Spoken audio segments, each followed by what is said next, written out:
Hello বন্ধুরা, আমি স্বর্ণালী। এই স্বর্ণালীর সংসারে তোমাদের কাছে আবার এসে গেছি নতুন ব্লগ নিয়ে। কেমন আছো তোমরা? আমি তো খুব ভালো আছি। আজকের ওয়েদারটা দেখো, সারা রাত ধরে বৃষ্টি হচ্ছে আজ কদিন। কারেন্ট তো কি বলবো, মানে দারুণ সার্ভিস দিয়েছে, সারা রাত ঘুমোতে পারা যায়নি। মানে প্রচুর পরিমাণে কারেন্ট গেছে, যাচ্ছে আসছে, এতে খুব সমস্যা হয়েছে। যাই হোক, মাঝখানে একটু রোদ উঠেছিল, একটু ঝোড়ো বাতাসও দিল।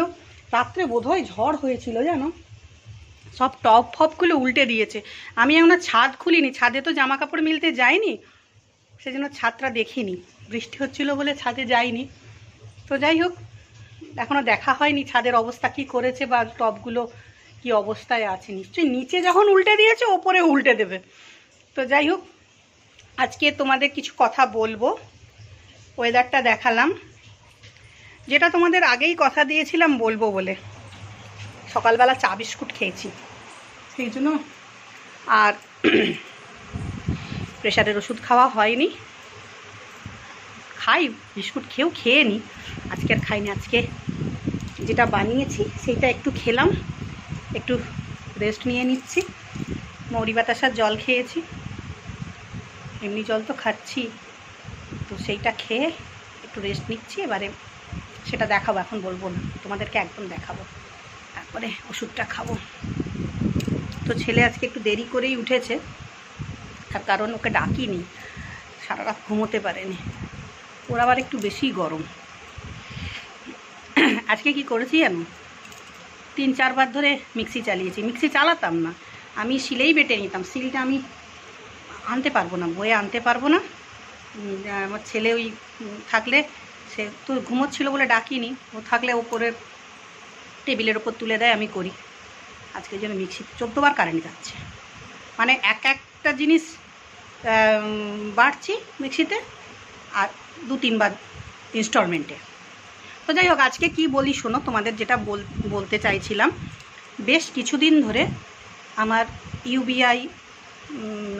ইউবিআই নয়, আমার পিএনবি ব্যাংক বা পাঞ্জাব ন্যাশনাল ব্যাংকে একটা সমস্যা হচ্ছিল, সেই জন্যই ছুটাছুটি করছিলাম। সমস্যা বলতে 12 সালে শাখাতে একটা বই, জিরো ব্যালেন্সের বই করেছিলাম, তখন জিরো ব্যালেন্স ছিল। তো সেটা নিয়ে অনেক প্রবলেম হয়েছিল, যার জন্য বইটা না লেনদেন করা বন্ধ হয়ে গেছিলো। তারপরেও অনেকবার চালু করার চেষ্টা করেছি টাকা দিয়ে, কিন্তু চালু হয়নি।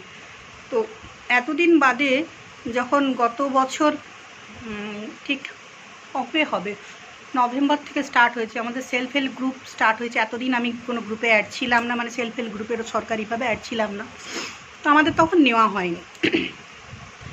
বলতে গেলেই বলতো যে তোমরা কি 100 দিনের কাজ পারবে, মাটি ওই বই কেটে, কোদাল দিয়ে কেটে মাথায় বইতে পারবে, তোমাদের দ্বারা কি সম্ভব, তোমরা এই করতে পারবে ওই করতে পারবে, এইসব বাহানা দেওয়া হতো। আমরা দেখলাম যে আর তোমরা বড় লোক হ্যানা তেনা, ওদের মুখে একটাই, মানে পাকা বাড়ি থাকা মানে বড় লোক হ্যানা তেনা এইসব ছিল। কিন্তু আরও অনেকের অনেক কিছুই আছে, কিন্তু সেটা যেহেতু আমরা সেভাবে কোনো পার্টির সঙ্গে যুক্ত নই, পার্টির কর্মী নই, সেহেতু আমাদেরকে সব থেকেই বঞ্চিত করা হতো। তাও আমরা মেনে নিয়েছিলাম, আমরা কোনো গণ্ডগোলে যাইনি। তো হঠাৎ কিছুদিন বলতে গত বছর 2025-এ হচ্ছে বাড়িতে এসে ওরা নাম নথিভুক্ত করে নিয়ে যায় এবং গ্রুপটা তৈরি হয় নভেম্বর, সম্ভবত নভেম্বর-ডিসেম্বরে, নভেম্বরই হবে। তো যাই হোক, তখন আমার বইটা ওই রকম অবস্থায় ছিল। এইবার তখন ছিল ইউবিআইটা চেঞ্জ হয়ে ওখানে যেখানে ইউবিআই ছিল সেটা, সেই ব্যাংকটা পিএনবি হয়ে গেল। হ্যাঁ, তো তারপরে বইটা যিনি আমাদের গ্রুপটা করে দিয়েছিলেন, আমারই রিলেটিভ, তো উনি বললেন যে ওই বইটাই হয়ে যাবে। তুমি একজনের নাম বলে দিলেন, একটা মহিলার, ওই ব্যাংকে, মানে পাঞ্জাব ব্যাংকেই কাজ টুকটাক করেন।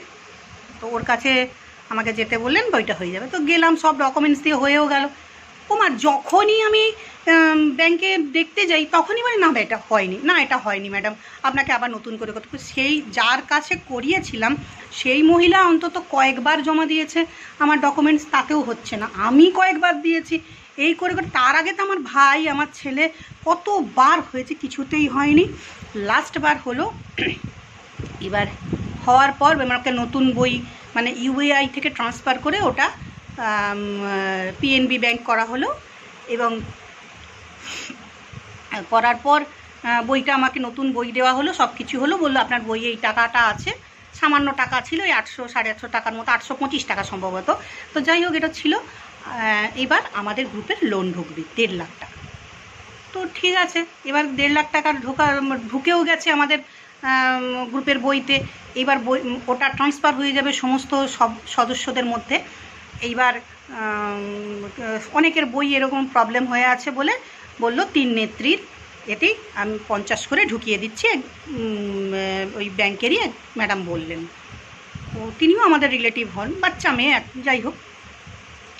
তো 3 নেত্রী বলতে তার মধ্যে আমি ছিলাম সম্পাদিকা, আমারও ঢুকেছে, আমাদের সভানেত্রী এবং কোষাধ্যক্ষ তারও ঢুকেছে। তো এইবার বই থেকে টাকাটা তুলতে পারছি না, কোনোভাবেই না।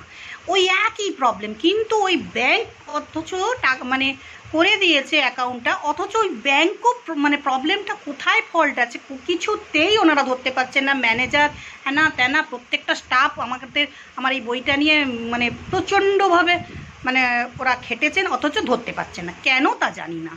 তো আমি কি করছি, একদিন গেলাম, সারাদিন কয়েকটা দিন যে আমার ছেলে নিয়ে গেছে, খাওয়া দাওয়া নেই, চান নেই। তো বাড়ি ফিরছি 3:30-টের সময়। একবার শাখা, আমাদের গ্রামের শাখা, একবার ওখানকার শাখা, একবার ব্রাঞ্চ, এই করছি সারাদিনে। মানে মানে 5-6 বার যাতায়াত করছি, এটা থেকে ওটা, মানে 2 কিলোমিটার 4 কিলোমিটার যাতায়াত হচ্ছে। একবার শাখায় যাচ্ছি, একবার ব্রাঞ্চে যাচ্ছি, একবার আমাদের গ্রামীণ শাখায় আসছি, এইরকম হচ্ছে। মানে 2টো শাখা আর ব্রাঞ্চ নিয়ে আমার আর আমার ছেলের হচ্ছে। তো অসুস্থ হয়ে পড়ছি। কিন্তু আমাদের গ্রুপের যে সদস্যরা, তারা মানে তাদের একটু শিক্ষাটা কম, তো তারা এটা ব্যাপারটা নিয়ে বুঝছে না। তারা ভাবছে আমি কিছু করছি না, হ্যাঁ না তা না, আমাকে অনেক কিছু শুনতে হয়েছে। তো আমি বললাম যে আমি অনেক এর মধ্যে আরও অনেক কথা আছে, আমি অসুস্থ, সেটা ওরা প্রমাণ চেয়েছে, হ্যাঁ না তা না, যে মানে বিশ্বাস করছে না, ভাবছে আমি বোধহয় টাকাটা মেরে দেবো। আমি অনেক ছুটাছুটি করলাম, অনেক কিছু করলাম, লাস্ট পর্যন্ত আমি এলাম। মানে যেহেতু আপনারা বলে ঢুকিয়েছেন, আমার বইটা যদি ঠিক না থাকবে তাহলে বইতে টাকাটা ঢুকবে কেন? আপনারা ঢোকালেন কেন? আপনারা তো বললেন বইটা ওকে আছে, তাই জন্য আপনারা ঢোকালেন। আমাকে জিজ্ঞাসা করলেন, মানে ঠিক আছে, ওকে যখন আছে তখন করে নিন। এই নিয়ে নানা হ্যানা তেনা বহুত কষ্টে হলো।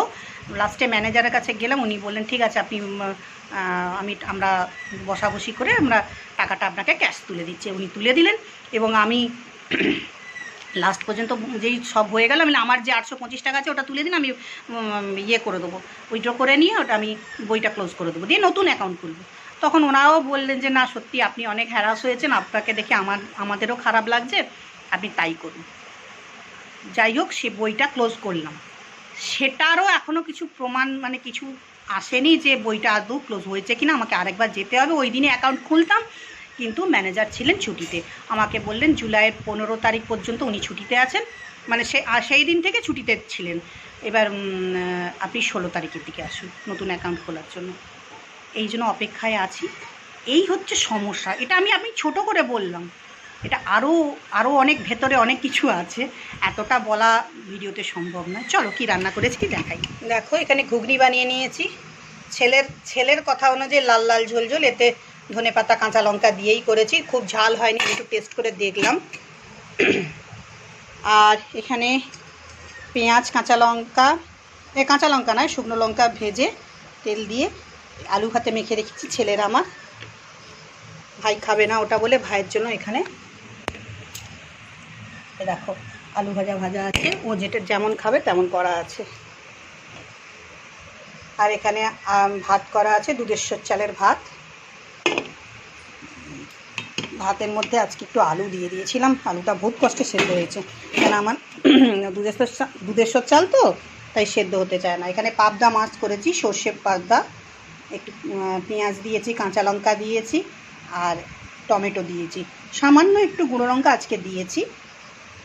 এই হচ্ছে আজকে আমার মোট আইটেম। আর তার মধ্যে ফ্রিজে আমি কেটে রেখেছি এই যে স্যালাড, দেখতে পাচ্ছ, যা হোক কেটেছি। এর মধ্যে আছে পেঁয়াজ কাঁচা লঙ্কা টমেটো শসা লেবু, আর এখানে আছে আম কেটে রেখেছি, ওখানে আমড়ার চাটনি আছে। তো চলো, এটুকুই করে রেখেছি।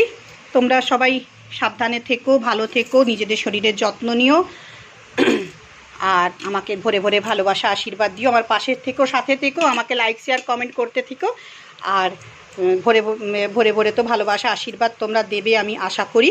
যারা দিচ্ছ তারা তো দেবেই জানি, আরও বেশি করে দিও, আর যারা দিচ্ছ না তারাও দিও। আর যারা ফেসবুক পেজ থেকে আমার এই স্বর্ণালী সংসার চ্যানেলটা দেখছো তারা ফলো করে দিও। আর যারা ইউটিউব চ্যানেল থেকে এই স্বর্ণালী সংসার আমার চ্যানেলটা দেখছো তারা সাবস্ক্রাইব করে নিও, যারা করোনি তারা করে নিও। সাথে থেকো, পাশে থেকো। চলো আমি আজকের মতো রাখছি। কাল আমি আবার আসবো তোমাদের কাছে নতুন ভিডিও নিয়ে। টাটা।